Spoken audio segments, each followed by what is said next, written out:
करते हो? मैं 6 दिन वेला इतवार की छुट्टी। ਤੇ ਇਤਵਾਰ ਨੂੰ ਕੀ ਕਰਦੇ ਹੋ?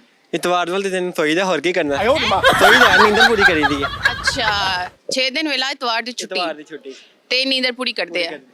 ਠੀਕ ਹੋ ਗਿਆ। ਸਵਾਲ ਹੁੰਦਾ ਜਵਾਬ ਦੇਣਾ। पूछो 1 ਮਿਲੀਅਨ ਤੇ 1 ਕਰੋੜ ਵਿੱਚ ਕਿੰਨਾ ਫਰਕ ਹੈ? किन्ना फर्क है?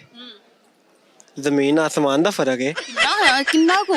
ਜਿਵੇਂ ਚੰਨ ਨੂੰ ਵੇਖ ਕੇ ਤੇ ਸੂਰਜ ਨੂੰ ਵੇਖੋ ਕਿੰਨਾ ਫਰਕ ਹੈ। ਕਿੰਨਾ ਫਰਕ? ਤੇ ਕਰੋੜ ਦੇ ਅੱਗੇ ਤੇ ਐਮ ਵੀ ਨਹੀਂ ਆਂਦਾ, ਕੇ ਆਂਦਾ, ਕਰੋੜ ਤੇ ਮਿਲੀਅਨ ਦੇ ਅੱਗੇ ਐਮ ਆਂਦਾ। ਮੈਂ ਕਹਿ ਰਹੀ ਹਾਂ ਫਰਕ ਕਿੰਨਾ ਹੈ? ਫਰਕ ਹੈ ਜ਼ਮੀਨ ਆਸਮਾਨ ਦਾ ਕਿੰਨਾ ਫਰਕ ਕਿੰਨੇ ਹੈ। ਪੈਸਿਆਂ ਦਾ ਫਰਕ ਹੈ? ਕਿੰਨੇ ਪੈਸਿਆਂ ਦਾ ਫਰਕ ਹੈ? ਇੰਨਾ ਮੈਂ ਪੜਿਆ ਲਿਖਿਆ ਹੁੰਦਾ ਤੇ ਮੈਂ ਅੱਜ ਲਿਬਰਟੀ ਐਂ ਹੀ ਘੁੰਮਣਾ ਸੀ।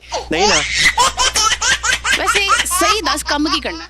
ਕੰਮ ਕੀ ਕਰਨਾ, मजाक तो अलावा हौजरी का करना वा। हैं? हौजरी का वो क्या होता है? ये जो आपने पहना हुआ है, कोट पहना हुआ है। ट्राउजर शर्ट वगैरह सिलाई करता हूँ।